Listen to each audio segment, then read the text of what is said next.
कुछ अर्सा पहले हमने सेविंग एंड इन्वेस्टमेंट के ऊपर एक वीडियो का सिलसिला शुरू किया था, जिसमें सेविंग स्ट्रेटजी के ऊपर वीडियो को काफ़ी लोगों ने पसंद किया और एक मुतालबा ये था कि इन्वेस्टमेंट स्ट्रेटजीज़ के ऊपर भी कुछ डिस्कस किया जाए। बैंक डिपॉजिट्स से मुतल्लिक तो उसमें काफ़ी तफसीली हमने डिस्कस कर लिया था, तो अब हमें इससे आगे आज की वीडियो में डिस्कस करना है।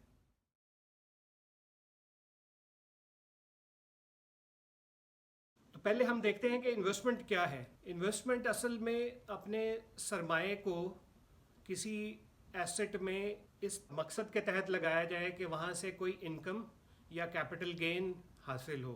तो जो इनकम या कैपिटल गेन या दोनों over a period of time हासिल होते हैं इन्वेस्टमेंट से, उसको रिटर्न कहते हैं। इन्वेस्टमेंट्स को दो ब्रॉडर कैटेगरीज में हम तकसीम कर सकते हैं, फिजिकल इन्वेस्टमेंट्स और फाइनेंशियल इन्वेस्टमेंट्स। फिजिकल इन्वेस्टमेंट्स हैं जैसे रियल एस्टेट में प्लॉट खरीद लिया या मकान बना के किराए पे दे दिया, और प्लांट एंड इक्विपमेंट में इन्वेस्ट किया, यानी जो आप एसेट कोई फिज़िकली ओन करते हैं, उसकी हिफाजत करते हैं, उसको खुद से चलाते हैं या लोगों को रख के उसको चलाते हैं, वो भी शामिल है। तो उससे जो आमदनी और capital gain over a period of time हासिल होता है, वो बुनियादी तौर पे मकसद होता है इस इन्वेस्टमेंट का। दूसरी किस्म है फाइनेंशियल इन्वेस्टमेंट्स। हमारा सबसे बड़ा मौजू इस वीडियो का और इसके बाद एक दो और वीडियोस का ये वाला एरिया रहेगा, क्योंकि फ़िज़िकल इन्वेस्टमेंट्स के ऊपर आम लोगों की काफ़ी अवेयरनेस है। वो भले उन्होंने सोना ख़रीद के रखना हो या प्लॉट ख़रीदना हो या मकान ले के किराए पे देना हो, तो उसमें तो बड़े जनरेशन से लोग एक लिहाज से एक्सपर्ट हो गए हैं। तो उस पे हम थोड़ी कम तवज्जो शुरू में देंगे, फाइनेंशियल एसेट के ऊपर ज़्यादा तवज्जो होगी। फाइनेंशियल एसेट में पहला बैंक डिपॉजिट था, इस पे पिछली वीडियो में सैर हासिल गुफ्तगू हो गई थी। दूसरा बड़ा एलिमेंट है स्टॉक मार्केट में इन्वेस्ट करना, शेयर्स में इन्वेस्ट करना। तो ये हमारा आज का मौजू होगा।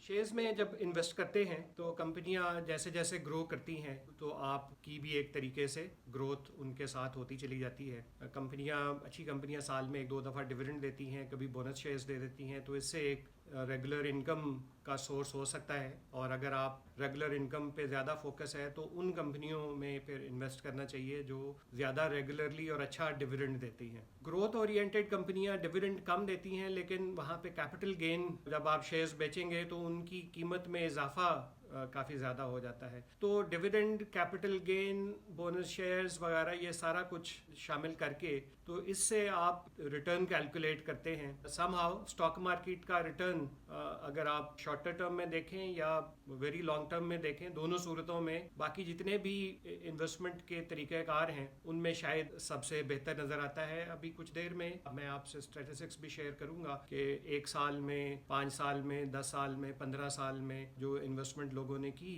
उसके ऊपर क्या क्या उनको रिटर्न मिला। जो मोटी मोटी चीज़ें हैं या तो फाइनेंशियल इन्वेस्टमेंट की जो मोटी मोटी चीज़ें हैं या एवेन्यूज़ अवेलेबल हैं, उनमें बैंक डिपॉजिट्स हैं जिसमें सेविंग्स है, फिक्स्ड डिपॉजिट है, लॉन्ग टर्म डिपॉजिट है।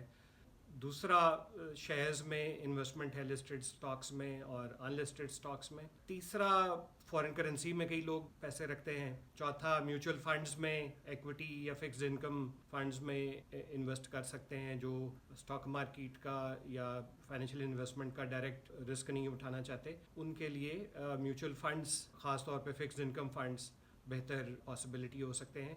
इक्विटी में, फंड्स में भी लोग इन्वेस्ट करते हैं और काफ़ी बड़े साइज़ हो गए हैं, लेकिन उनकी फ़ीस और जो रिस्क एलिमेंट है उसकी बजाय अगर आप खुद से डायरेक्ट शेयर्स में इन्वेस्ट करें तो शायद ज़्यादा फ़ायदेमंद रह सकता है। इसके अलावा और दूसरे एवेन्यूज़ हैं फाइनेंशियल इन्वेस्टमेंट के, जैसे इंश्योरेंस, इन्वेस्टमेंट इंश्योरेंस है या लाइफ इंश्योरेंस है। कई और तरह की बिल्स हैं, गवर्नमेंट का डेट है, TFCs हैं, तो ये इनमें भी इन्वेस्ट किया जा सकता है। अभी मुझे बताया गया है कि वक्त भी एक असासा है और इसकी इन्वेस्टमेंट के ऊपर भी कुछ तज़किरा होना चाहिए। तो चले ये भी किसी फ्यूचर वीडियो में कि अपने वक्त को किस तरह से इन्वेस्ट करना चाहिए, अपनी सर्विसेज کے لحاظ سے کوئی کاروبار کرنے میں یا ہابیز میں کس طریقے سے زیادہ افادہ کیا جا سکتا ہے